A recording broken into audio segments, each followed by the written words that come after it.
Okay, hi guys, welcome back to X's and O's, a podcast where we talk about queer relationships and sex. And this week I have the great, amazing, hot, awesome, spectacular, I'm trying to think of any adjectives, guest, Trevy Moran. She is amazing, and I'm so glad that she came on. She was so open.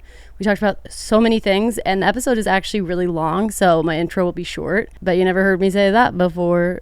Just kidding, you definitely have. Also, my washing machine is going. I hope you can't hear it. You might be able to hear it. But alas, I am doing my laundry. Yesterday, Becca posted an Instagram story and you could see my laundry basket in the background and people were like, do your laundry, Jen. I'm like, okay, obviously the laundry basket was out because I was going to do my laundry. Mom. Kidding, my mom didn't even say anything. Also, happy belated birthday to my lovely mother, Debbie Beveridge. If you see her on social media, wish her a happy belated birthday. It was on the 11th, so it's been a while now, but happy birthday, Mom. I love you. I love you so much. You want me to sing it for you? Okay, I'll do it. Happy birthday to you. Happy birthday to you. Happy birthday, dear Debbie. Happy birthday to you. Okay. Now to live on forever, Mom. You're welcome. And if you guys want that to be your name, you can just take out Debbie and replace it with your name anytime in the future. Don't say I never did anything for y'all. I'm kidding. You guys never say that. You're amazing. I love you. So, mental health check. Mental health is doing good. I'm feeling good. We'll see after this week, but I think I'm good. And, yeah, the summer is, I can't believe it's fully summer. It's hot as fuck. My car has no air conditioning. I have been dying a slow death. I need to go take it in to get fixed. And I have been saying that since I got the car, which I think was like 2 years ago. So maybe 3 even. I do need to get on top of that. But if you guys don't know, I have an old car. It's like a 1988 Bronco 2. I never talk about it enough. I really should show it off more, I guess. I don't know. Should I? That's so lame. It is a cool car. I like my car. But in the summer, it is brutal. It is so brutal. What am I even talking about right now? Not important. Let's just get on with the episode. Also, I am cat sitting, so let's see if I can get Bear to come have a cameo really quick. He's watching me from the living room right now, from the kitchen. Bear, Bear. Say hi, Bear, Bear. Can you say hi? Meow. Say gay rights. Ow, he bit me. He actually bit me. Why did you do that? Say gay rights. Oh, not the mic. Bear, I totally take full responsibility for that. Obviously, you thought you should bite it, but now I need you to let go. You really chomped into it. Okay.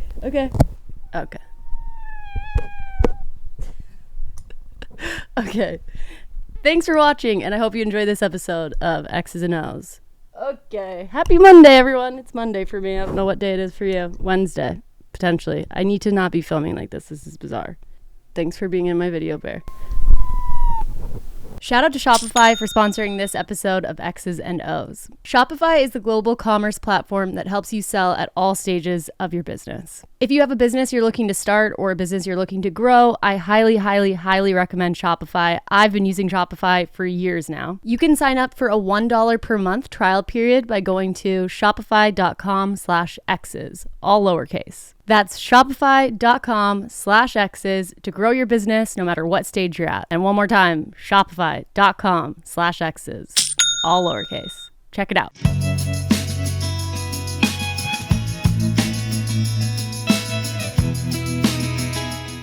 Okay, hi guys, my name is Shannon Beveridge. Welcome back to X's and O's, a podcast where we talk about queer relationships and sex, and I'm so excited for my guest today. You might know her from YouTube, OG YouTuber, pop star, now podcast host of 6 Feet Above. That's correct. Trevy Moran. Hey y'all. I'm so glad you're here. I am so happy. Your house is so cute. Oh my God, thank you so much. Haven't seen you since a long time. Actually, before COVID. Yeah, before COVID, when I didn't look like this, I didn't act like this. I transformed. You really transformed. I did my big one. Yeah, Shannon. You look amazing. Thank you. I love you. Okay, this is so fun. I feel like there's a lot of YouTubers like that know each other that the internet doesn't know each other. because the community is small. Like if you think back to like Playlist Lives and VidCons and stuff, like we all were mingling. Yeah. But I feel like the internet like doesn't know. They like when Connor came on my podcast, they were like, "How do you know Connor Franta?" Yeah. Well, you know what I call it? I call it the blood transfusion. And listen. So it's like we have all these people from like, when did you start YouTube?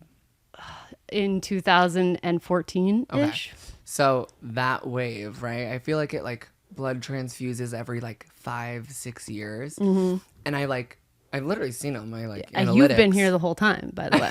Scary. 2009. That's crazy. I was 11, 12. I was like, I don't. In the Apple stores? Literally. But it's like you watch on your analytics like the unfollowers and then like the new followers coming in, and it's like an actual like out with the old and with the new. So it's like why. It is crazy. How do you know Connor Franta? I know Trevy Moran? Because we've been around forever, which. Yeah. It is kind of crazy. What a testament to you to have survived that many eras of the internet. Barely.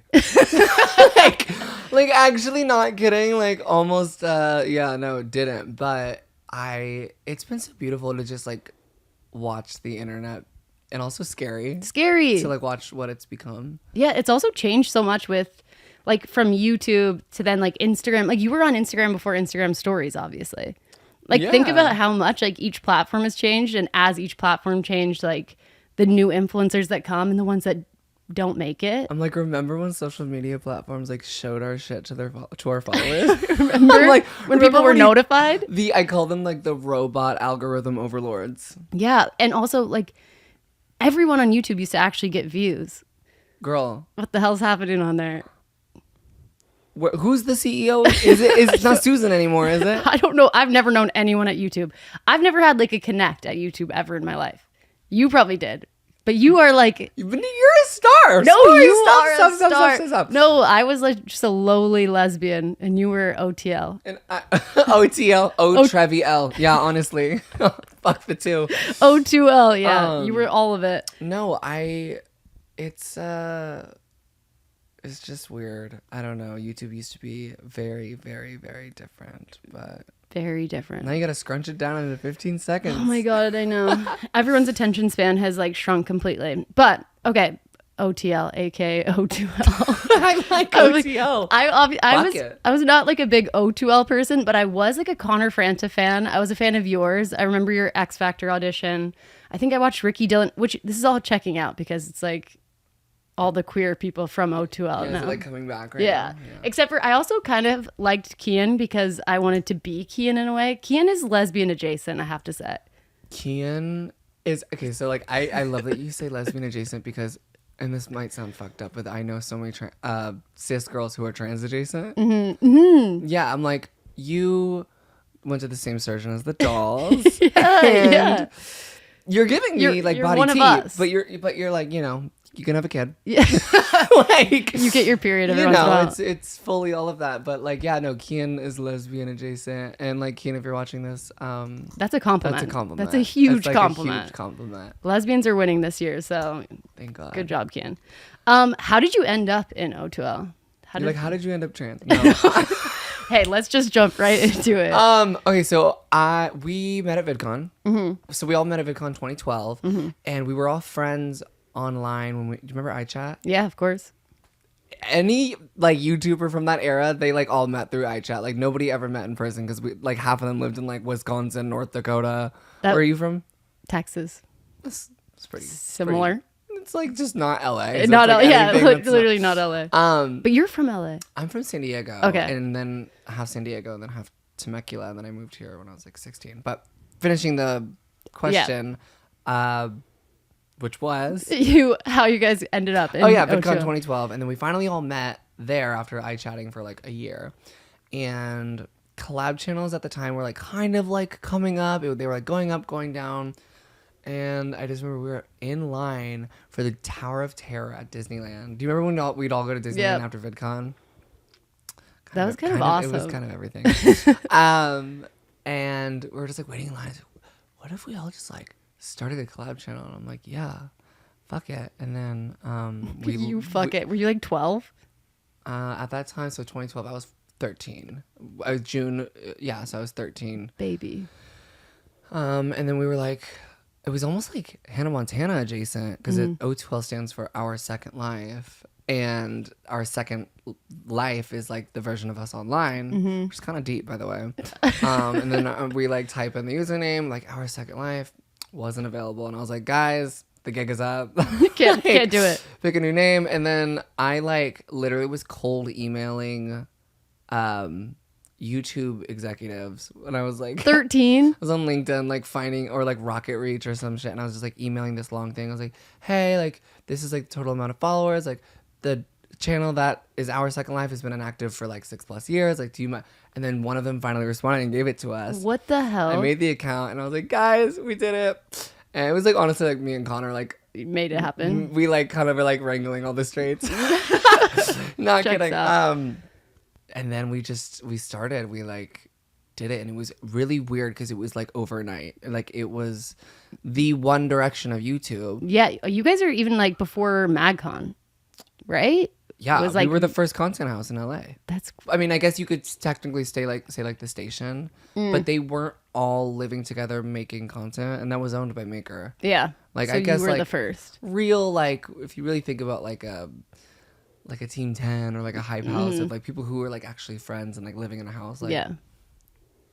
Yeah. It's OG type boots. That's fucking I'm crazy. speaking brain rot today, by the way. It's like really weird. I speak brain rot when I'm nervous. No, also, okay, you're tenacious. That's crazy. What do you mean? Like, to have that tenacity at 13 and you're Oh. like, I'm going to make this happen. Shout out again to Shopify for sponsoring this episode of X's and O's.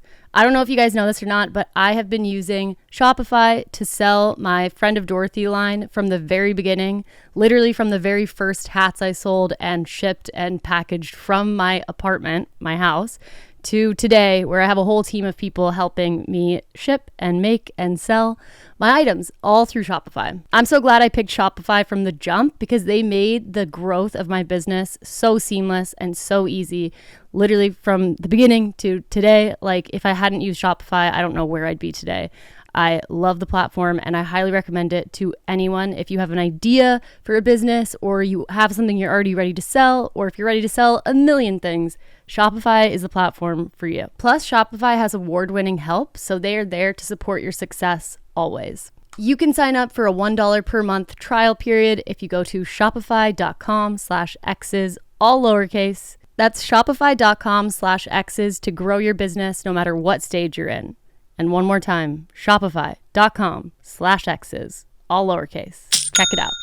Thank you, Shopify, for sponsoring this episode of X's and O's. Love you guys. I don't know. I was a really weird, like, not weird kid, but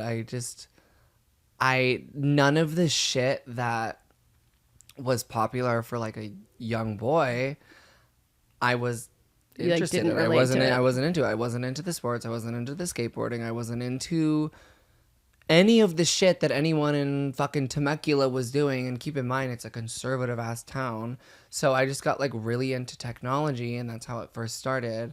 And I got really obsessed with like iJustine and Apple products, and then following YouTubers. And I like jailbroke my first iPhone when I was like 9 years old or some shit. I'm like, I'm like downloading viruses on my parents' Windows fucking computer.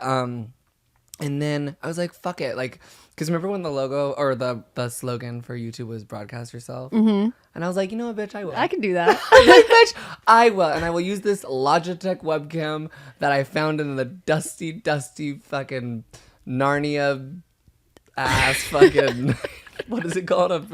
Your closet? No, like the things that are like in a room. That a cupboard? Like that. Yeah, what do you call that? Like not a boudoir, dresser? like a dresser, like kind of. Sort of. Yeah. I don't fucking know, but look, What that Narnia.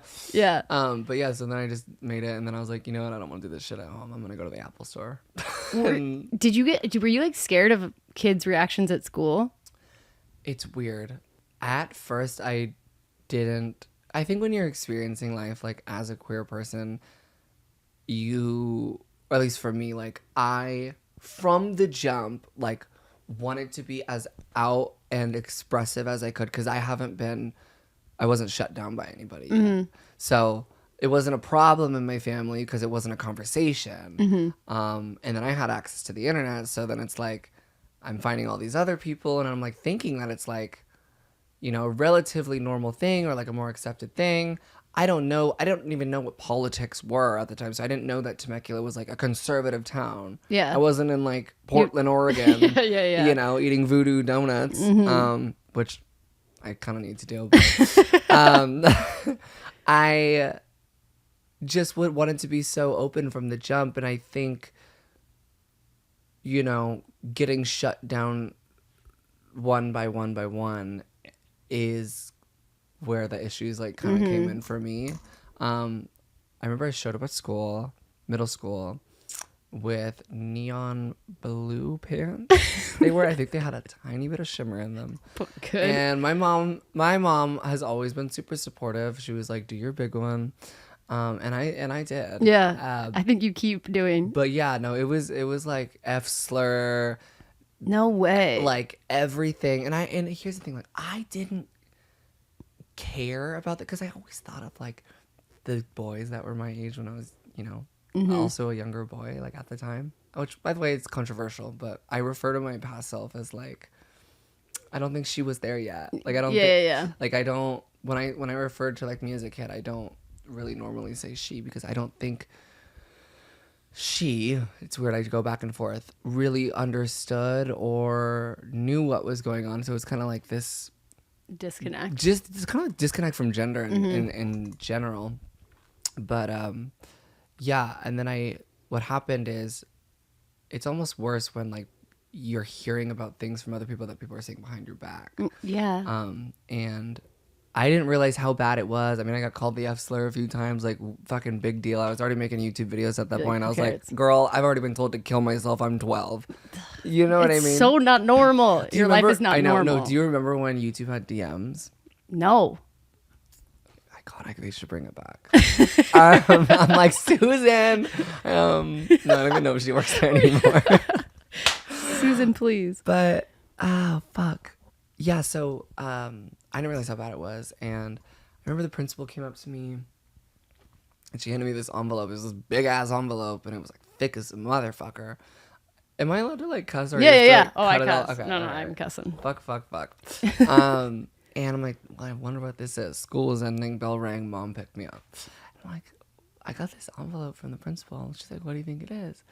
And that was the first moment it started becoming controversial in my family because it almost felt like I was outed. Which, by the way, I like. You were 12?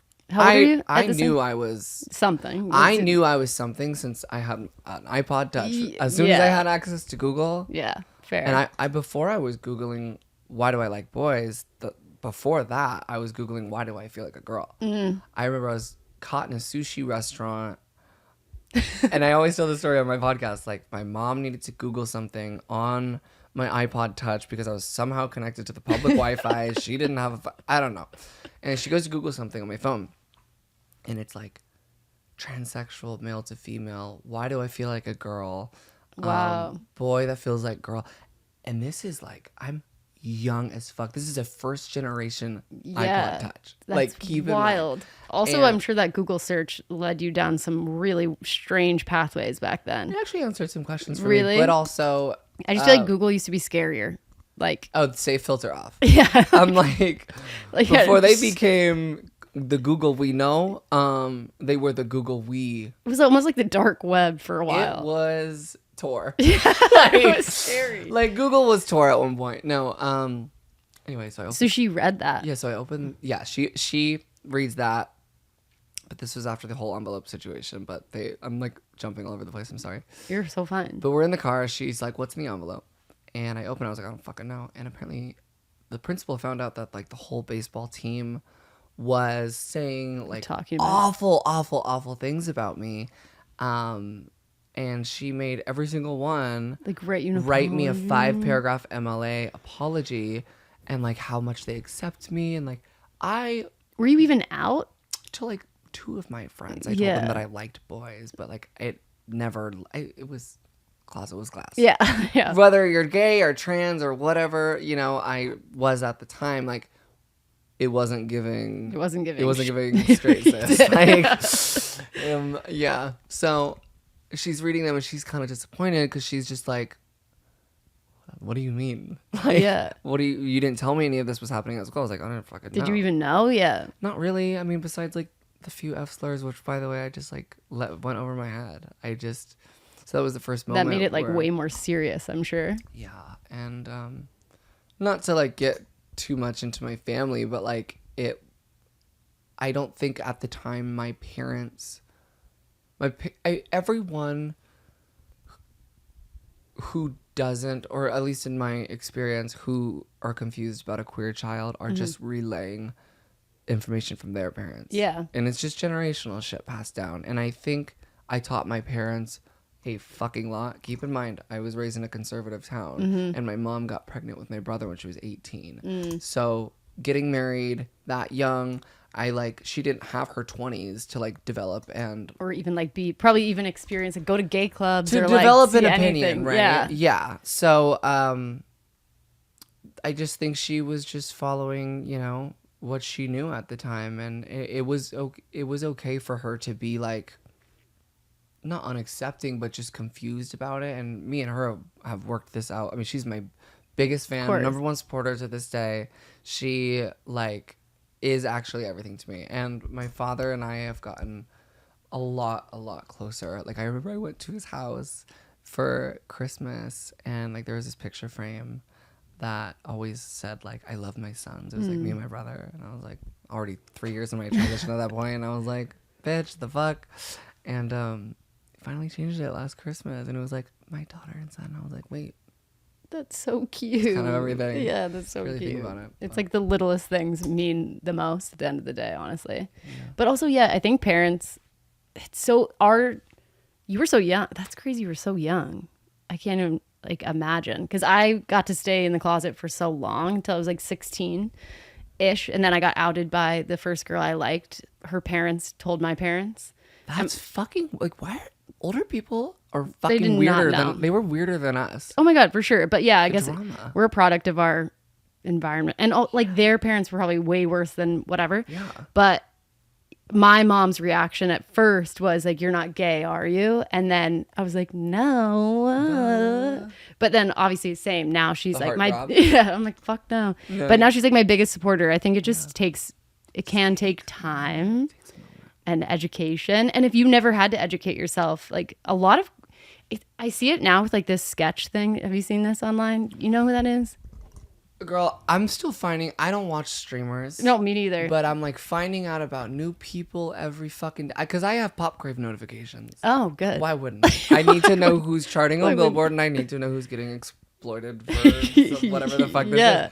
I don't know the lore behind this, but something LGBT secretly. Yeah, he like kind of got outed. He's like a streamer. I don't even know if he's queer, but he did some like queer OnlyFans stuff and then got outed for that. But it's a bag.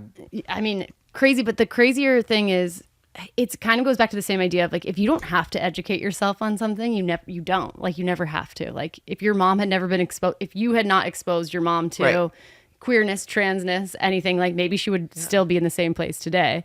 But this kid, because he got outed in this way, like all these little high school guys and like college guys are having to look within themselves and be like, why do I care if Sketch is gay or not? Because like it's just the exposure therapy of like being around someone, and you're like, I already love you. So what do I do about that? Why would it's like, do I leave this person forever because of who they decide they want to sleep with, or and what you're they like, do I don't want to sleep with you. Like, you know what I mean? None of these people. It's not like these kids are following him, being like, I want to be like him. I don't even think like, and it's so funny. Like straight men, they're so fragile. It's like they find out like one of their friends are gay. It's like, you want to fuck me? Yeah. Like, relax. Yeah. No, straight men are so fragile. Like, it is. They are. I think like it could maybe in the long run be a good thing for like someone that a lot of straight men look up to, and it, like you said, makes them like question within like, why is this making me uncomfortable? Why do I care? Why do I fucking care? It's exposure therapy. It sucks to be the exposure, by the way. Like as the person, you're like, did it have to be me? Could someone else have done it for you first? But a lot of times if you're a brave like obviously you are brave. Thank you. But like sometimes you have to like lead that way for other people. Yeah, I was about to say like being the exposure sucks at first, but I think once you see the end result, like seeing what happened with my mother and my father and my brother's perspective on anything LGBTQIABC, like Yeah. it was amazing and it was painful as fuck. But now I'm like 25 years old and I'm like, my family still fucks with me. Yeah. And that took a sec, but you got through the other side of it. and especially us being like so online and so public, there's a lot of young people that follow us, and I had people that I would watch when I was younger when I felt like I was like, is there anyone else out there? And like, we for a generation Totally. are that. And that's not sucking my own ass. It's just like you see the demographic when you go into your analytics. Like, No, I see that there's still younger people watching me and messaging me, and even just with sobriety stuff, not even with queer stuff. There's so many young people that are struggling with sobriety, especially in this day and age where there's just like so much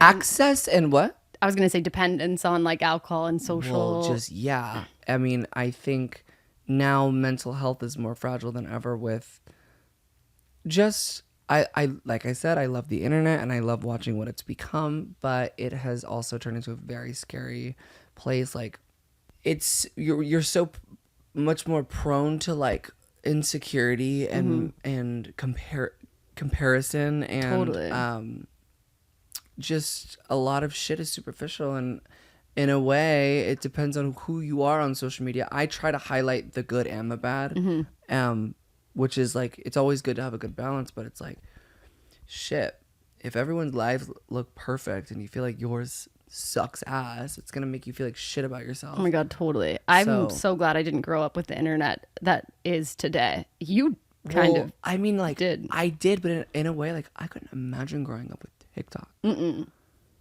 Check out this viral TikTok also. Check out this viral pussy pump. Well, like, Snapchat. I am so glad I didn't have Snapchat the way that you did, because I didn't use it. I was like posting stories for like O2L fans, but you were already kind of like I didn't have boys sending me like dick pics and like calling me like names. I think it would have. I can't even imagine the nudes I'd have leaking around the world right now if not that I ever even took nudes, but I feel like that cool. Oh, no. I have taken nudes now like for last sure. Night, I did. But not before I was 18. Like, I didn't have any kind of like thing happening like that then, which I feel like so many kids who grew up with Snapchat, like obviously were taking pictures and stuff. Just even that as like a social media platform. And now TikTok is even crazier. Yeah. And like the fact that anyone thinks that they could become internet famous. Well, I mean, you kind of can. And you can. No, you can. I'm glad that we are here in the internet and that we already had like our we had our own experience. Yeah. And TikTok is scary, and you know, TikTok guys, is so scary. I just, you know, if you grew up with TikTok, just always remember to read a book and take a fucking walk. There's a real world out there. But it's scary because it blends. It's Black Mirror as fuck. I know, it's really creepy. It blends in with real life, because if I wasn't posting for brands and doing my shit for my podcast or my music or whatever, it's like, I wouldn't live in my house. Yeah. I wouldn't have money to go on trips. I wouldn't be able to do any of the shit that I do now if it wasn't for this fake world. I know. So it's like becoming it is becoming reality. Like our whole world. I know. So, and screen time is going up and up and up. It's really, I can't think about it too much. No, because then it's like, oh my God, how many years of my life did I lose? Literally. By staring at a screen. Literally. And then also for someone like us, where like it also is my livelihood. So they all click off right now? It's not even like I can, don't stop on. But you can't even like turn it off. We can't even.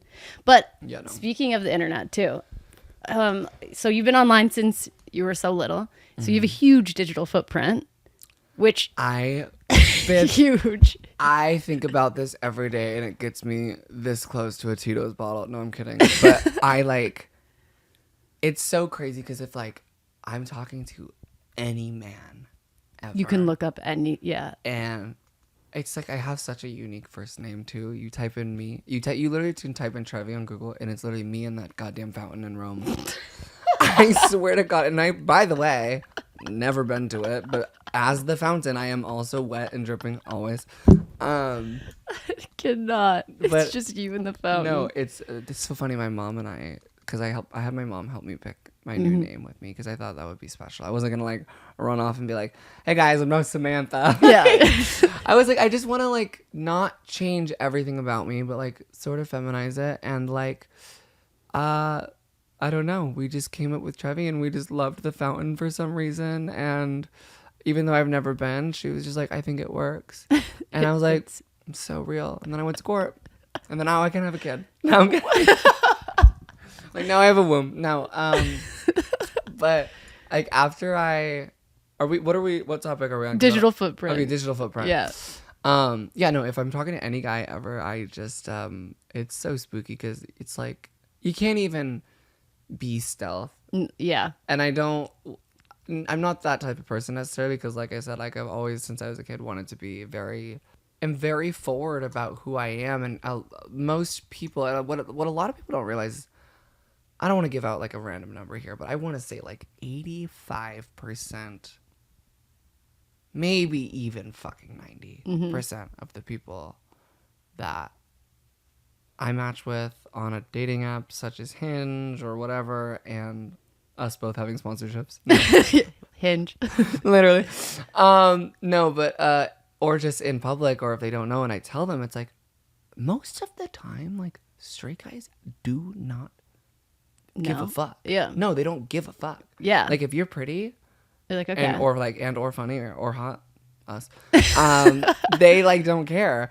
And what I've realized is like the Googleability of it all. It's like, yeah, they don't care, but it's like, I just hate the idea of anyone seeing the old me. Yeah. Or even just like the drunken me, like the video of me and Tana getting drunk in Mexico where I'm like, which is like, isn't that some people's like favorite it's video on the internet? Like, that shit needs to stream me, I swear to God. But it's like, it resurfaces every few months, and as with like the X Factor thing and the Apple Store thing, and I love who I was and who I am, right? Yeah. That's still who I am. But when I was always really struggling with how I looked as a kid, I could never go shopping with my mom. It would always end up in this huge blowout of like, I never wore logos that were boys brands. I would always, if you look at all my videos, like I barely did. I was always like jeans, plain colored like V-neck t-shirt. And like I said, the gender was very disconnected. It was very turned off. I wanted to like my clothing to blend in and me to speak for itself. Yeah. You figure it out. Yeah. So people seeing that version of me who was trying to figure herself out, it's like, I don't think you need to see that. But you also you can't stop someone from looking it up. Yeah.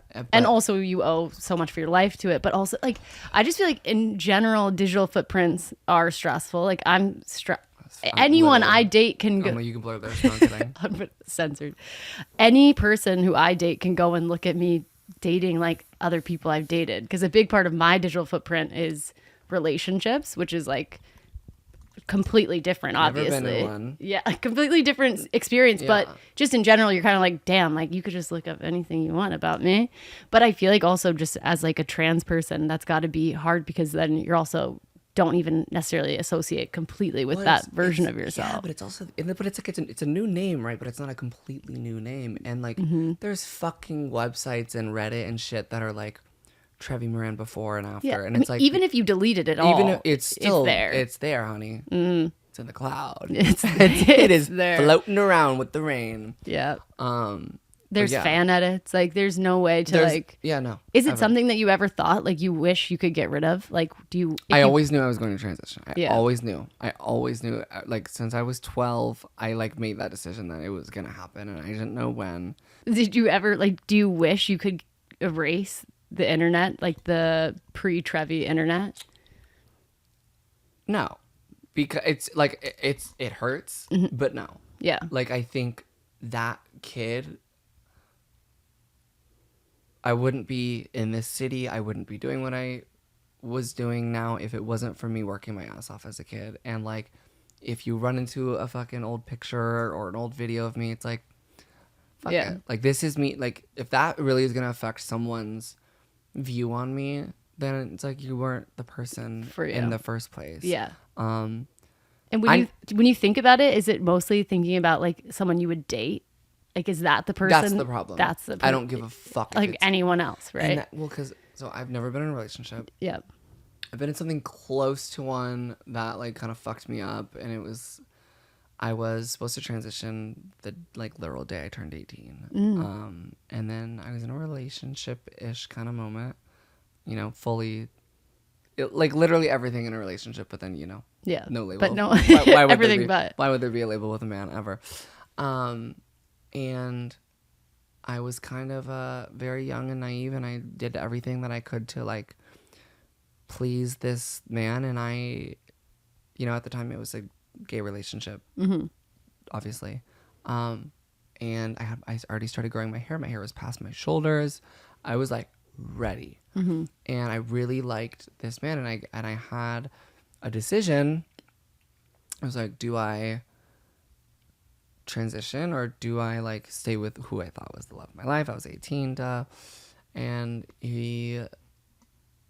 I have no ill will towards this man because he was also very, very young. We were both like, you know, very fucking prefrontal cortex development. But it was like suggesting I should cut my hair, suggesting I should lose weight, suggesting like all this stuff, and I did everything to please him. And obviously now I'm like, that's why I've been single, because it's like as soon as I start to feel that a man like needs to control me, I like freak out. Yeah, you're like, no, thank you. But yeah, I did everything. I lost the weight. I dyed my hair fucking light blonde. I cut all my hair off. I put off my transition.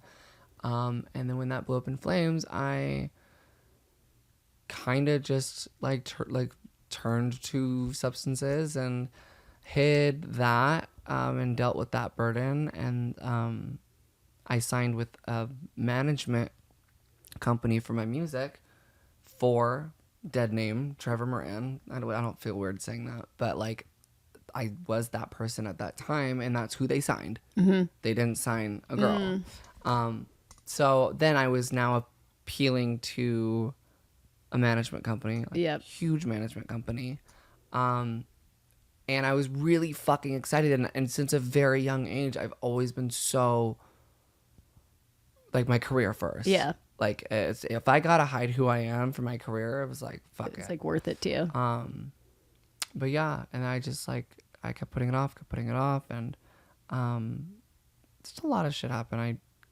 I've touched on it online, but that manager, she was like my best friend. Like she believed in me so much, like more than fucking anyone in the music business or any digital business, media business in general has. And she just had so much love for me and so much experience. And it was just a really like, it was one of those moments where like, I feel like all this shit paid off. And not to like trauma dump or anything, but like kind of we're on here on a podcast and I'm telling my stories kind of sloppily and all over the place. No, but it's me.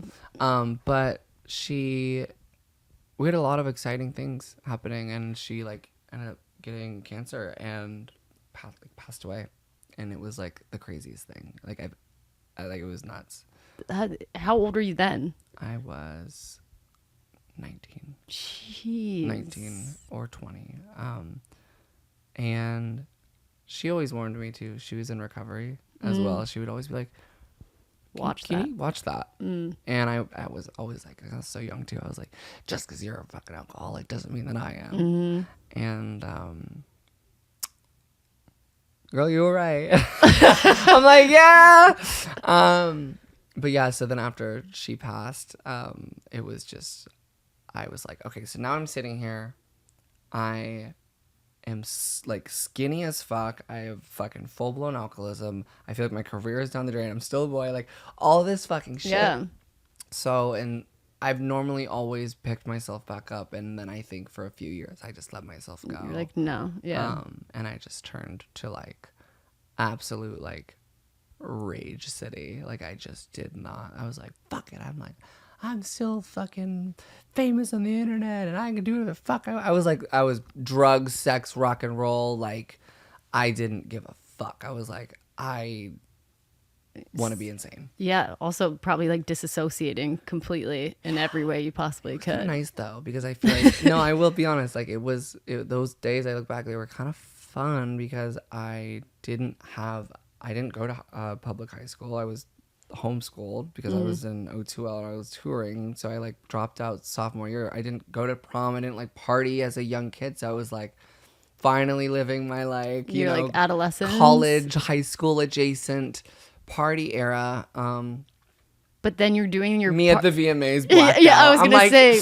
I'm like, what the fuck? But you're doing your party era with like far too much money. It was that era of and that era of YouTuber is so adjacent to child star. I mean, you were a child star. I talk about this all the time. Yeah. I think there's no distinction between a Disney kid or a Nickelodeon kid losing their fucking mind and an internet child star. We are the first generation to go through or experience something like this, and we didn't know what to fucking do. Like I said, I was like 12 years old reading YouTube DMs telling me to kill myself, but I didn't have like these Disney kids. They had like teams, a publicist, and like who could connect them to therapists and like not that it seems not like that anyone maybe they did at all, like at all. Not that anyone's really taking care of them. I just any support, and it was just really weird, and no one even knew what that industry was. Like, we didn't even know what the industry was. Like, nobody what did. the social media marketing, like nobody any knew. of it. Nobody like, knew. How could someone protect you from something that no one even knows what it is? Yeah. Also, like, it's like alien invasion. It's really crazy. Which I can't wait for, by the way. Take us. I'm ready now. But did you lose like all your money from? So. not to make you I brought it up. So then I eventually got into like, can I say like drugs? Yeah. Okay. I got into drugs, and I became really addicted to ketamine. It was really weird because I started off by being prescribed to it. It got FDA approved for like major depression treatment. And I was like, I want to go and do this because I'm really fucking depressed. And I like went to a clinic and I was like, this is the best thing in the fucking world. It made me feel like a kid again. It was like the first time in so long where I felt like baby Trevi. And I was like, I fucking love this. And I didn't associate it with like being the drug was the reason, but subconsciously I like kept going back, and then I was like, this shit's so fucking expensive. You know what I'm gonna do? I'm gonna find a dealer. So that I did. And I found a dealer, and one of the things about ketamine is that you build a tolerance so fast in your brain, right? So I was need like more and more and more of it. I was doing like a few bumps a day to basically within the span of a year, I got up to 3 bags a day. Holy shit. And that alone is like $400 a day, right? So then I was doing this for a moment, and I spent $150,000 on ketamine alone. Holy shit. How do you do that math? Did you have to go back? So I just do an average. You were just like... I do an average of $300 a day. For as long as you were doing it. As long as I was doing it. But then that's not including, I was Uber blacking there from Hollywood Hills to Koreatown, there and back. So that's like another $100.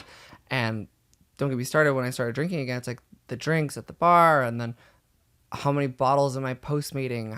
What am I, ordering to like aid the hangover process? Yeah. Like it eventually comes down to some fucking nutty ass number. For sure. And I have an app.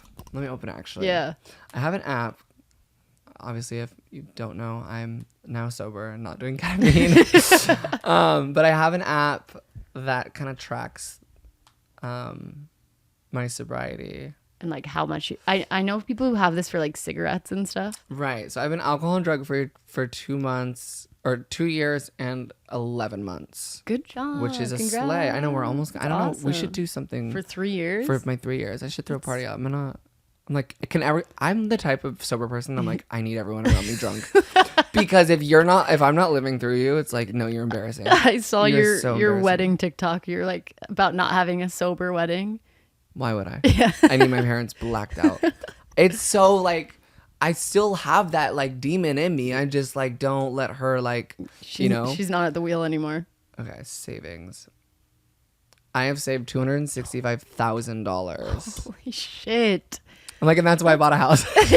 Oh my god. That's So a like down payment on a house. imagine. Yeah.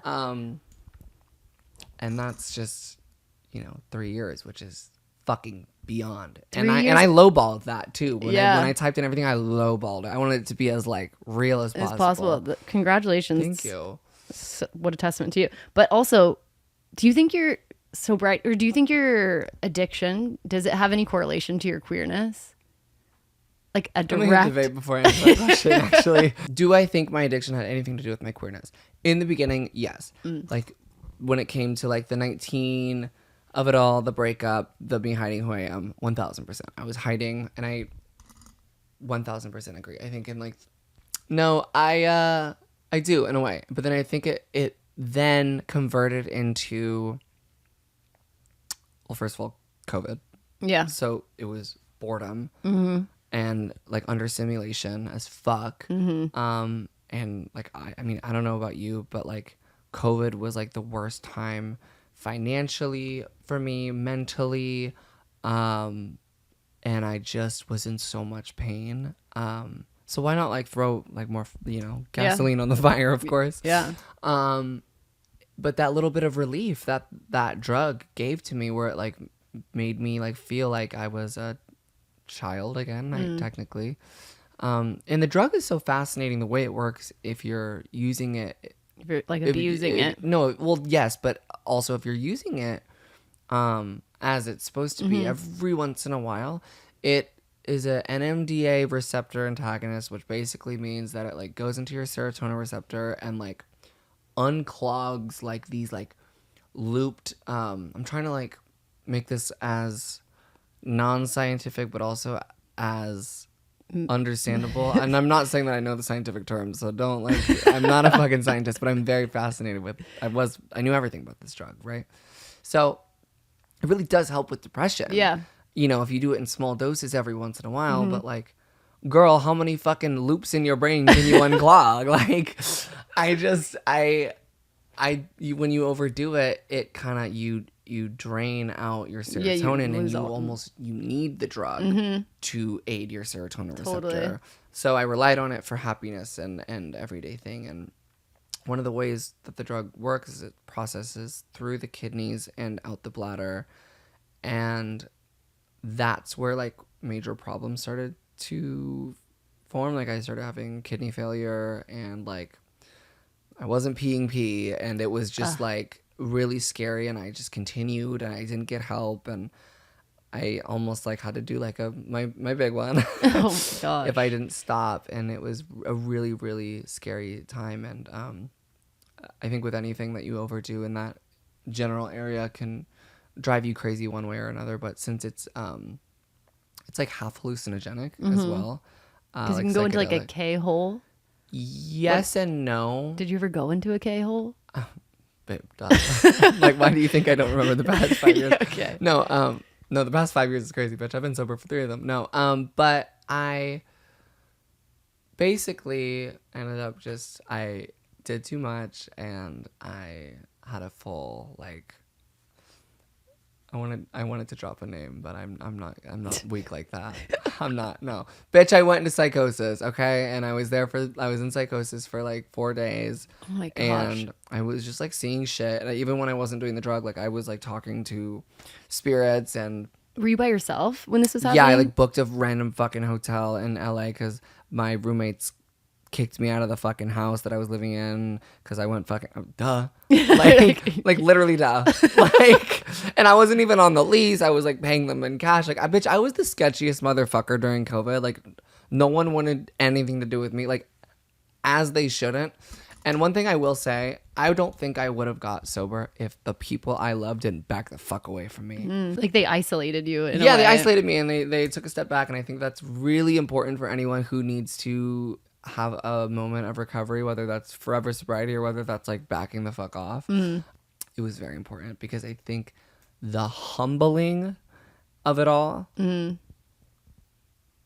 I've always been a very humble person, but I've always had a safety net of like feeling that I'll always be all right. And that was because of my career, and I felt like I was losing my friends, I was losing my career, I lost all of my money. Yeah.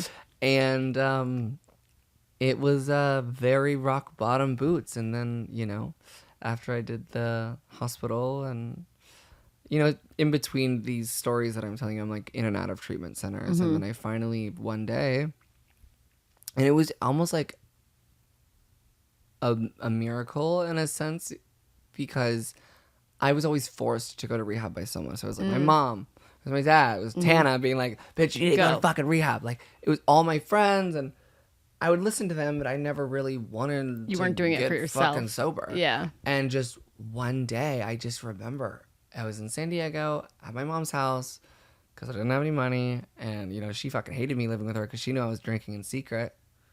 And I just looked in the mirror and I was just like, it was just like acne everywhere just because I was sweating all this shit out in my sleep. And not that that's a bad thing, but it's just like, it was unhealthy acne. It wasn't like normal shit. Like, I was breaking out everywhere. My under eyes were just like purple, and I just was pale white. I had no blood flow in my face. And I'm like thinking about my entire life, my entire career, and like my passions, and like how I've always felt like a star ever since I was a kid, and like wanted to show that. And I'm like looking at myself defeated in the mirror, like shaking from alcohol withdrawal, about to order like a bottle of wine at 9 a.m. to stop the shaking. And I'm like, bitch, who have you become? And for me to like get to that point mentally and break through the addiction was like the most amazing thing to me, like still to this day. Like, I literally, I don't associate myself with an organized religion, but something like was up there. Like, something in the universe or whatever, we don't have to get too woo-woo today, but like, I never saw myself making that decision on my own. And I just look at my mom like, we're going to rehab today, and I don't care which one, and it's literally my last one. And she was like, okay. And I did, and that was 3 years ago. That's so wild. Yeah, I do think it does seem, from what I hear in like testimonies of other people, like, if you're not ready to do it for yourself, no, it's never gonna like it's stick. never gonna work. Yeah, ever. And also, like, if I'm trauma dumping, please. No, like, this is amazing. Okay. Please be. I like love. I don't. Well, just because I don't know. I'm so happy now that like who I am, that it's sometimes I only talk about like the deep shit with people that like I really like respect and fuck with, and I know this is gonna be online, and I wouldn't want it to be like with anyone else, but like this podcast or my podcast. Like, you're so sweet. I literally would. I'll tell you all my life secrets. I literally like. Thank you. I would do it. You can tell me anything. Okay. And we can also talk not with a camera on anytime about anything. God. Yeah. Hey, thank God. Isn't it crazy? We can have private conversations. Yeah. I just wish iChat was back. Yeah. Oh my God. Let's bring it back. Tiny Chat too. Do you remember that one? Mm-hmm. It was like Wasn't that the one that was just like PDF file city? Like 8 random people could come in and out. Yeah. And you could like log jacking up. off. Come on. Yeah. Wasn't there so many scandals? There was so many scandals with Tiny Chat. Oh my God, for sure. I used to host ones for like lesbians on Tumblr back in the day. See, look at you working for your community. Oh my God. I just was so lonely, like needed. Yeah. Speaking of like the mirror thing, do you feel like you had like a mirror experience with your queerness at all? Experience. Like a mirror experience? Did you ever? That's kind of everything. Because I did. Okay, say that again. Sorry. Like, I remember, like, I've told people for a long time when I was like starting my YouTube journey, I was like, what helped me with coming out was when I came out to myself. So like, same thing with your sobriety, kind of, where you like look at yourself in the mirror, you see yourself, and you're like, I have to change this. Like, I had this like really big moment with myself where I looked in the mirror and like broke down. I was like, I'm gay, and like came out to myself. Like, do you feel like you had that with your queerness too? Did you ever like look at yourself and be like, okay, I'm gay or I'm trans or whatever? Also, I can't believe you had 2 coming out experiences. I know. Well, I wish I never had the first one. Yeah. Because the only reason I did the first one was to find a middle ground with everyone around me. I would have literally started my transition at like 14, 15, 16 if I fucking could. Also controversial topic, but like I do wish, because there's like other aspects that like really like fuck with my mental health, as far as like I've already experienced male puberty and trying to reverse a lot of that has been just like a process. Like hormone blockers, like you wish you could have gone on. Yeah, like, but also at the same time, the shit that in the beginning of my transition used to be so insecure about, like, bitch, it's a weapon now. Like, I'm supermodel height. Yeah. And like, you Fuck can't yeah. like, I used to walk into a room thinking I was like Sasquatch, and now like, and then I lived in New York for 2020. Right after rehab, I moved to New York because I was like, I can't be in LA. I don't want to be by my dealer. I don't want to be anywhere. So I just went to New York and moved into a sober living in Chelsea. And I was realizing, I was like, walking around, I was like, why are all these bitches the same height as me? And I'm like, and they can have kids. That's literally the episode title. The episode title is literally, and they can have kids. But I'm like, why are all these cis girls the same height as me? And I like realized that like everyone in LA is short. Yeah. That's the fucking tea. There you go. But yeah, you're supermodel height. Yeah, it didn't make me, you know, the most clockable bitch on the planet. It just made me like what I've learned is a lot of men that I've spoken to who I had to talk to first, they never said that like the transness of it all was like what's made them like refrain or like be reluctant. Yeah, being like apprehensive. I was trying to find the word. It was like my height and the way I presented myself. Like I apparently when I'm out, I look like a raging bitch. No. Yeah, I like. You have like resting bitch face. I just think I like low key, and I need to fix that. I need to fix that. I need to just like make yourself more approachable. Yeah. Well, I did get Invisalign, so maybe I'll start smiling more. I'm single. Come get me. And a supermodel. Okay. Like, I may not be able to have kids, but I can. Hey, not everyone wants kids anymore anyway. I froze my shit before I transitioned. Did you? Yeah, right before I started hormones, I went and did my big one into a cup. Wow. And do you have to pay to keep it? Yeah, I pay like $5,000 a year or some crazy shit, but I don't even know if I want it. Yeah. I just want to know that it's like safe. You're paying rent. I'm like, oh, does anyone want this possible alcoholic fucking baby? Does anyone want this possible trans, generational trauma? I'm like, they will be funny as fuck. I was gonna say, does anyone want this hilarious, gorgeous, talented? Me and Tana always talk about having a baby together. Oh Like, my God. if like I took that and then like we took like something and like that baby would be. I need to meet. First that of all, that baby would be like out, like just too powerful, but also just like too, like that baby's gonna be like crack pipe in hand at 6. That baby would be like shameless and really talented. Like that baby would be on the show Shameless. That baby is Carl and Debbie. Like that's not. It doesn't belong on like planet Earth. Oh my God! But it would be everything. I want to meet that baby. Yeah, no. That I always think about. I think I gotta freeze my shit soon, at some point. Really? 32. But also, like, I don't know, the kid thing. I'm like, do I want a kid? I don't even know anymore. Well, I mean, look, maybe. I mean, it's always. I think it's always good to like check on your shit every once in a while. The crazy thing though is freezing eggs. If you don't freeze an embryo, like the likelihood that the egg can actually turn into a baby is like really, really low. Yeah. So even if I have like 28 eggs, like the likelihood that it could turn into a baby, it's like, I mean, we should have a kid. oh my God, imagine that. So great. So you're saying it would have to be fertilized? Yeah, exactly. You have a way better chance of an embryo like sticking than an egg. So like mine Right. by myself, but Well, isn't that I crazy? mean, it doesn't hurt to try if that's something you I know. want to do. We could look into it. It's a fucking crazy conversation. I also think you're so fine though right now. Like Yeah, I I'm think not you have stressed. a moment. Okay, speaking of makeup, how did you learn how to do your own makeup? Do you have like, were you watching like I was watching tutorials? videos, and then I became friends with a lot of makeup artists. Yeah, I that think. helps. Like, Makeup by Ariel taught me how to do lip liner. And No way. I have no ill will towards him. We just don't talk anymore. But like, I'll always remember that my lips will always lay because of Ariel. That's so nice. And his roommate, who is I'm really close with. Her name is Gina. She's great. But like, I learned from a lot of makeup artist friends, and then I'm like learning from makeup artist YouTubers. Yeah.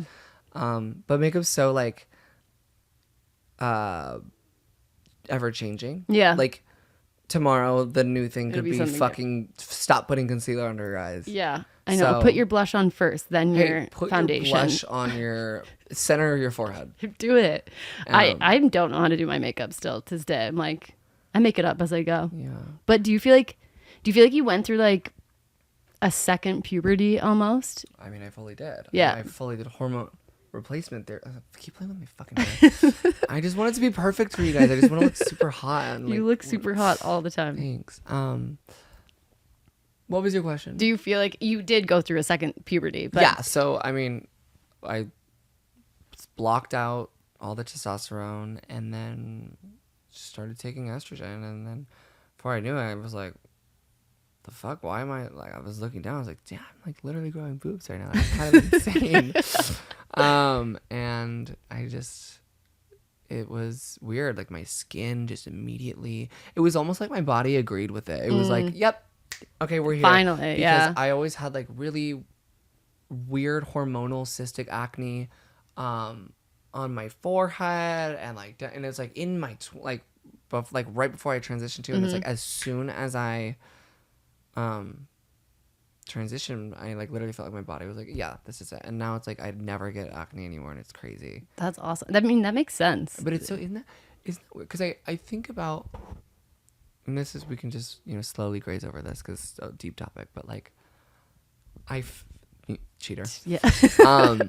I feel like some people who are trans, like it possibly like isn't a psychological thing. Like I think, like what if something fucking happens in the womb? Like there's babies all the time that come out with deformities or anything like that. So like, who's to say, right? Because we all start off in the womb as a technically female, right? Yeah. So something gets let loose. Trevi's born a fucking boy. Trevi lives this whole childhood that's like confusing and weird as fuck and like chained to society. Yep. And then I switched to hormones and like live my life, and then I'm like, I can be sober now that I'm like, it's just like, It's like weird. instantly, it was just, like everything connects because it the way never it's supposed to. felt like there was a certain event in my life that made me trans. Yeah. There was a lot of, there's even like conservative trans people will be like, yeah, it's because I got like SA'd as a kid, or like it's like trauma with anything younger. Resulting in them being trans, and that may be true for some, but like as in my personal experience, I've always felt like a girl. Yeah. From the fucking jump, since I fucking learned about glitter, bitch. Yeah. Like since I saw a goddamn kitten heel, like I swear to God, You're like, that is meant for me. Always knew.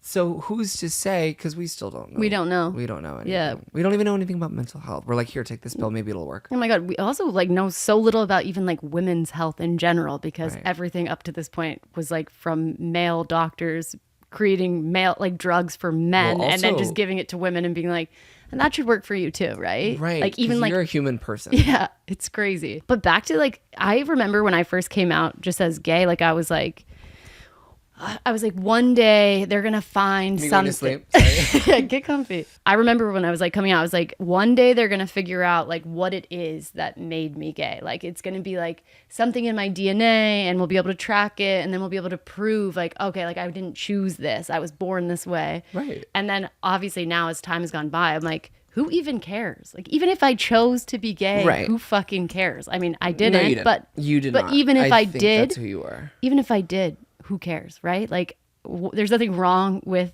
being gay or being trans or being queer in any right. Like even if people were making a decision, why would it matter?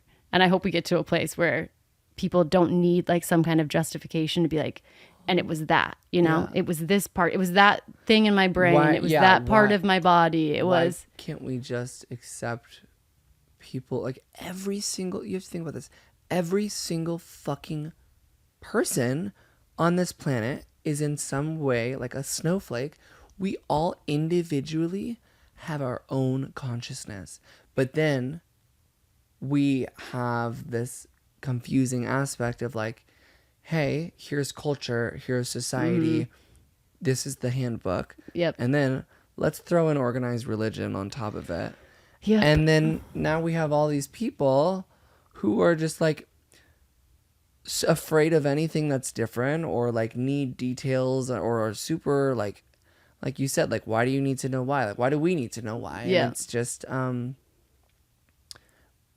it's weird comparing like society from 2011 to now. Oh my God, crazy. So gay marriage wasn't even legal in 2011. But so I'm thinking, like, when was it legalized? 2015.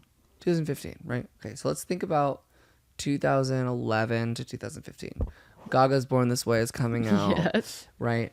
It's becoming like this major movement of like, hey, it's okay, like, and then like a lot of people are like, wait, y'all are kind of like cool, like we kind of fuck with you, and like I honestly, like, not to like be like the annoying Gaga fan, but like she helped a lot with like society. We love Gaga. We do love Gaga so much. And then it got legalized, and then I just felt like it's so weird, like now 10 years later almost from that 2015, I feel like we reversed. It's getting scary.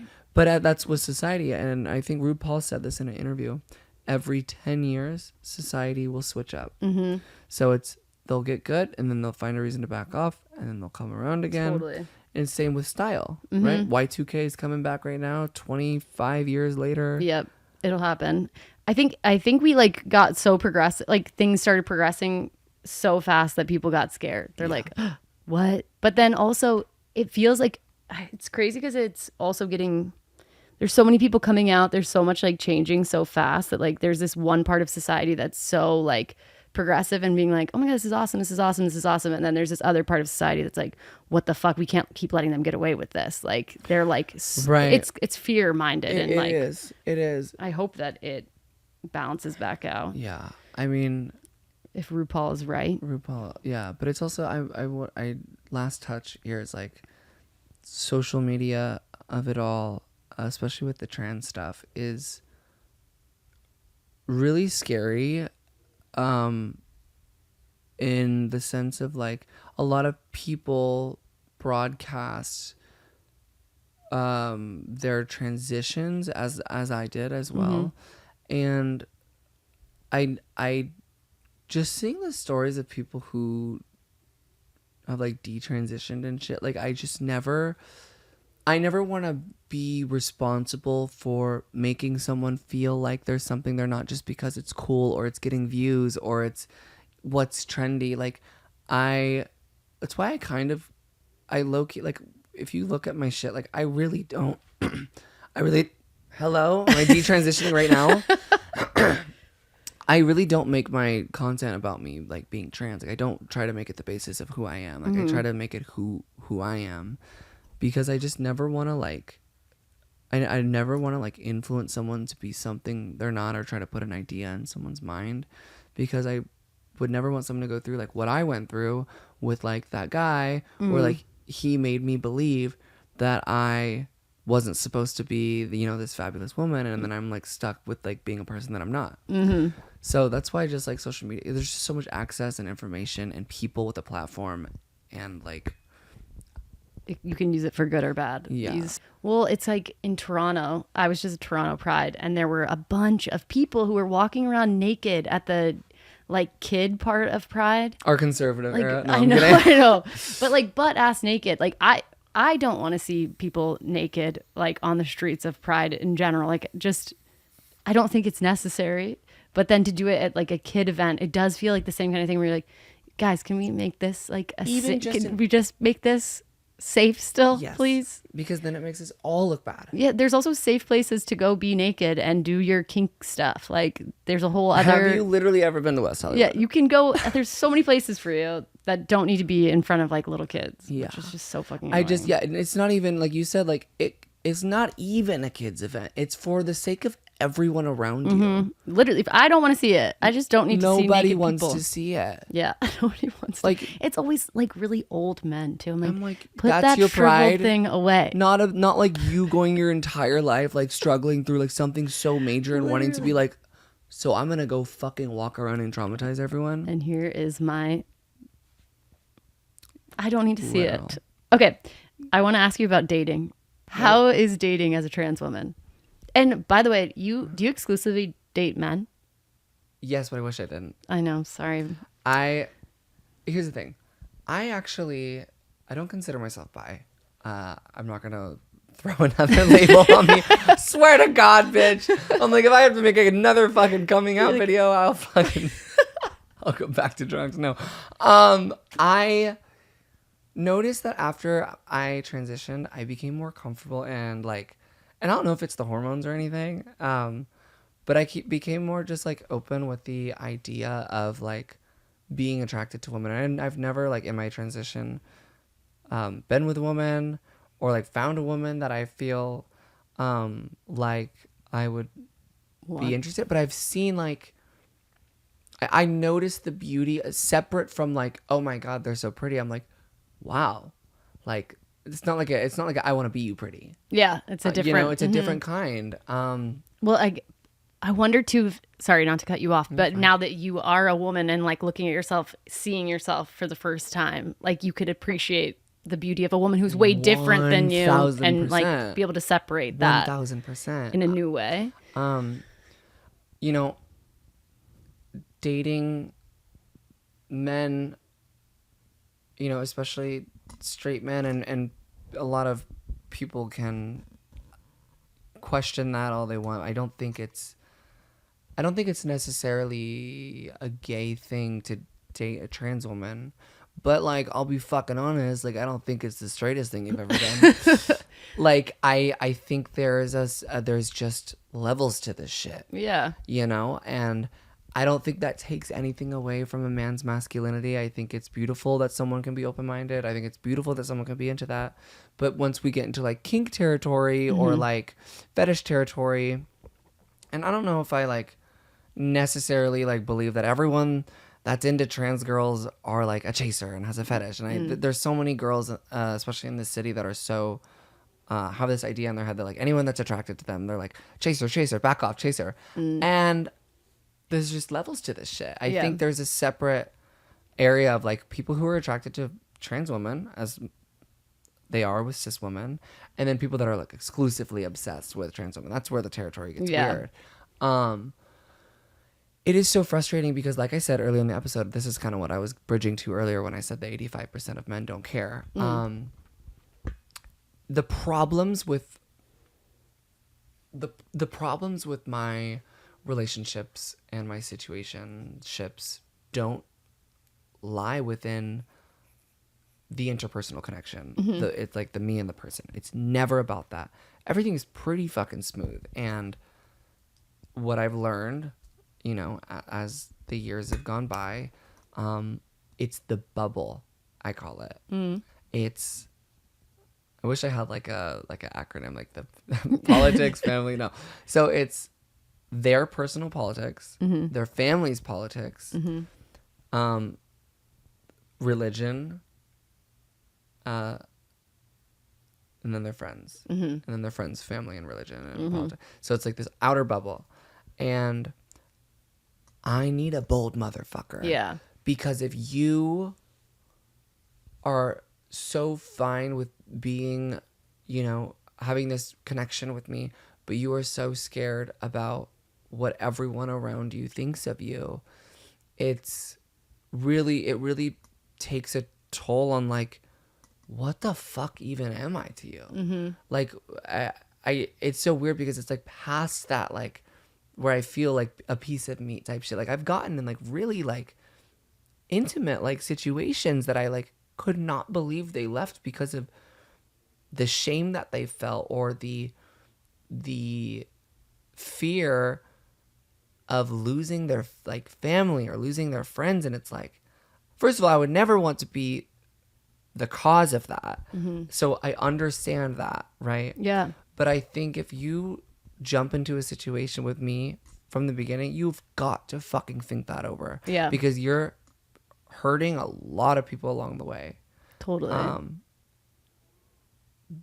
Because it's like, on my side, it's then I'm ruined. I'm fucking crying to all my friends. I'm crying to my mom. My mom's upset that I'm upset. I'm back in therapy. Like, all this shit is just, it's an outside thing. And I wish, and it doesn't look like it's getting better with the election and everything that's happening right now. And I'm fine being single, whatever. But, you know, it took me a long time to get to finally the person that I've come into now. And I truly believe that, like, I'm finally ready for something like real. I bought my house. I'm sober. I clean now. I'm like, I'm fully become this adult, responsible version of myself. And I just think I'm living alone with my cat. And it's like, I'm not going to seek it. I'll, like, you know, I'll use Hinge. No, I'll use a dating app, or I'll, you know, put myself out there. But it's something that I just learned, because I used to try to force it. I can't force it. Yeah. I can't force it. It's also, I'm sure it's taken you so many years to become, like, really proud of yourself and to feel, like, comfortable in your own skin. And you're at a place in your life where you're ready to date someone who's not only ready to date you and, like, be with you privately, but also be proud of you publicly too. Like, and you deserve that. You know what? Thank you. You do. Thank you. But it's not even social media. No, of course. It's like life. Your life. It's just fucking life. Like, I won't fucking post you. They always get so, and I think it's a power trip as well. Yeah. Like, when men, I went out with this guy. This reminds me. So my mother got the job at the Palm. Like, dude, that just came to me. No, but so my mother got the job at the Palm, right? So I go out with this guy in LA, and it was our first date, and I was like, you know what? I always go on drink dates too, which I'm like, I'm fine with you getting a glass of wine. I always make sure they're not an alcoholic. You could just tell. Yeah. like a few FaceTimes. I'm like, okay, let's go out. I get my Red Bull. He got like a beer. He had like one beer. It was chill. But we went to a very popular place in LA, and I don't think he, like, realized what I, like, did for work. And it was like one after another of these girls coming up asking for pictures, and it, like, he was so confused. And then eventually, by, like, the 15th person, he was just like, okay, he would, like, take the fan's photo and, like, take the picture. Yeah, and he was like, what's I was going like, on? okay, supportive king. But then it's like, as time went on, and, like, I started to understand that, like, how that could be trippy. There's a whole other aspect to me that is separate from the trans thing. That is another hurdle. It's of like course. People who maybe who would have a public private life with me, like, maybe they don't want to be dating a public figure. Yeah. I mean, yeah, you have a whole other... That's a whole other fucking thing. Completely separate. So it's just... It's so weird. It's already trippy to date I think literally dating any influencer or content creator or person. Anyone in creative that's a public figure. Like, I hate that word, influencer. Me too. Yeah. But I mean, but it works. But you're making, like, if you have a podcast or you have, like, a and platform. They'll always they'll say, don't talk about me on your podcast. I go, okay. Talks about them. Yeah. No, I'm kidding. Like, I mean, it's scary to date anyone with any of those job titles. It's scary to date an artist, by the way. As someone who's dated an artist, you're like, oh, and then you could write a song about it. So Fuck yeah. So you. Fuck yeah. Well, I wrote Sinner about that whole situation that happened to me with that one dude when I was 18. And that was, like, still one of my favorite songs. I'm like, fuck yeah, I'll ruin you, bitch. That's so, like, on top of everything, you're like, I have a podcast. I could write an album about you. I could make a viral TikTok about you. It's like. I will make you lose your job. It's scary. It is a fucking scary It's scary thing. to date. Like, that's a scary completely other element. And then. Yeah. How do you know which part is the thing that's the hurdle that's getting in your way most? And they'll never tell you. They'll just disappear, my love. They'll never tell you. They will never tell you. Okay, well, maybe you should date a lesbian. Or a trans man. Are you have a lot of queer friends? I used to. Yeah. I recently had a falling out with one of my best friends, and it was just like, I don't know if it's just being friends with trans women as another trans woman, but me personally, like, I'm not compatible with a lot of other trans women. I'll be civil and I'll be cool and I'll be supportive as fuck, but like being best friends with someone who is also trans is also, it's like a really, and it's not even about that, like that whole situation had nothing to do with her being trans. It was just like being a shitty friend. But like there is so much comparison and like it feels like a race. Who's more fishy, who's more possible, who fucked who, did you fuck him too, oh my god, is he a chaser? And it's like the body, but I got the surgery, and then like you didn't get the surgery, but it's like you have better tits than me. And I'm like, holy fucking shit. Holy fucking shit. Like this is exhausting. Yeah. So I do have queer friends. I just don't have a lot. Yeah. I just have to be very careful. And I will always support my community, and I'll always be an advocate, and I'll always be public about who I am and all that shit. But it's, as far as my life goes, like I've just been in some situations on a friendship level that like ended up not being my tea. Yeah. So. Okay, well, you should hang out with me, and then maybe you'll meet more trans men too. Shannon, I'm ready for this era. I'm actually ready, because here's the thing. I'm one of the LA bitches that'll be like lunch and like mean it. Yeah. So Me too. it's because I'm from California. Yeah. You're like, you know, it's let's all do the it. people that are coming in from goddamn Alabama and getting overnight famous on TikTok like, baby, Let's hang lunch out. tomorrow? Okay, I'll text you. Never hear from them. Ever. Yeah. No, like I'm there. Okay, let's hang. I'm like, and it took me 15 minutes to get here. I'm like, hello. I know, we're close. Hop, skip, jump, literal neighbor. Okay, well, we're going to hang out. I have one more. I want to talk about one thing about sex, because I heard you talk about this on a podcast. Love sex. my consensual experiences, I've had sex with 5 different people. And that's Wow. it. I want to say 4 because like one didn't even really go in, but like that's just a different fucking story. But I just find this is tea. I find oral more intimate. Really? Mm-hmm. I think me sitting there like on my fucking belly just getting like pounded from behind is like the least passionate or intimate thing in the world, at least for me. Fair. And that's like that position in general, right? But it's just like, I don't know, I love to please. I love someone who loves to please me. I love like a cuddling or like a kissing does more for me than any cock, bitch. Yeah. Like, wow. it does. I'm just the feeling like the skin of someone on me is like, that alone will like do it for me. Well, as a lesbian, penetration is obviously not my number one situation happening very often. You're not double ending dildo. Fucking. I have used a strapless strap-on though. Do you know what that is? They like sew it onto you? No. They're like, hey, so here, you don't actually have a vagina for the day. It's like, yeah. Sorry, go. It's like a strap-on that's shaped like this. So like again? Like, okay, like imagine, it's bigger than this obviously, but imagine like this side goes inside of me and then that side is like Wait, booty or vagina. Okay, so it goes up. How do you get it to stick? Do you hold? It's shaped kind of like Curved? like this. Like almost like, okay, like almost like an anal plug, like a, yeah, no, I know what you're saying. But inside your vagina. Right. So it's got that kind of shape. So it's supposed to stay inside of you. So, but as you're moving, you are also It's supposed kind of to be feeling... like rocking inside of you. Yeah. Yeah. But how was it? I can't get it to work right because it's too like big inside. Like I feel like it wants to like fall out the whole We time. should start our own company. No, someone needs to design a better one. I've talked about it before on my podcast. I've but always wanted to start a company or launch a product. that Like, one what are we needs doing? to be done. Are we doing I'm ready to go. at home SRS? Like, what's happening? Like, I'm ready to Turn do it. your P into a V just Yeah. with this quick sewing kit. But What am I saying, bro? Like, Good. Okay. Can I hear your new song? I want the people to see me the way that I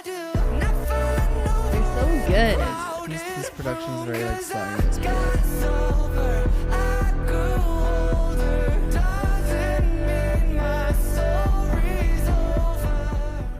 You're so I can send you that too, good. but thanks. You're so talented. I'm so stoked for you to make more music. I am too. I'm like really in the zone right now. I'm like sessions back to back right now, but I'm like always searching for more producers. So I'm like, if anyone's listening and wants to work with me, not kidding. Work with Trevi. Work with Trevi. Somebody fall in love with Trevi. Yeah, this is like my please. like Love Island. Yeah. I'm here to pimp you out. Yeah, my Love Island meets like American Idol. I'm like, I already did X Factor. I'm like, no more of that. No, X Factor's done. Now you're on X's and O's.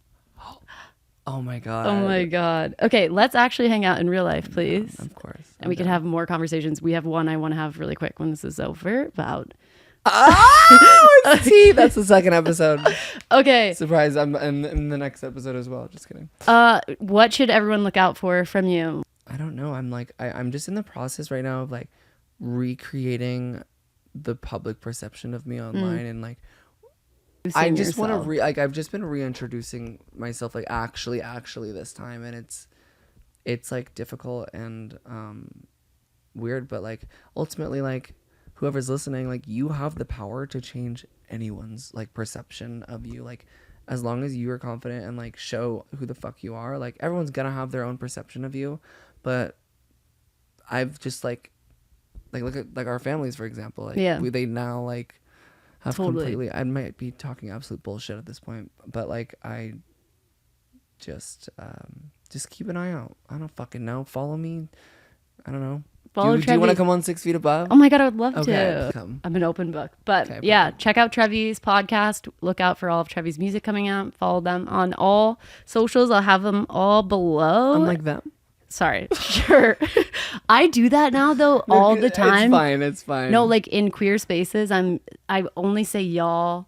I like will say they them all the time for like almost instead of every, guys. Yeah. Hey guys. I'm trying to do like, because especially in lesbian spaces, it's gotten so non-binary, and like you don't know who. Right. Like it will be like it could be me, you know. Yeah. Like it's so I don't know. It's just easier for me to like try to go as like gender neutral as possible as I look at the hottest girl who's ever been in my bed next to Becca Moore. Oh my god, thank you. But I love you. I love you. Follow her on all her socials. They'll be all below. And yeah, thanks for watching X's and O's. Love you. Love you. Bye.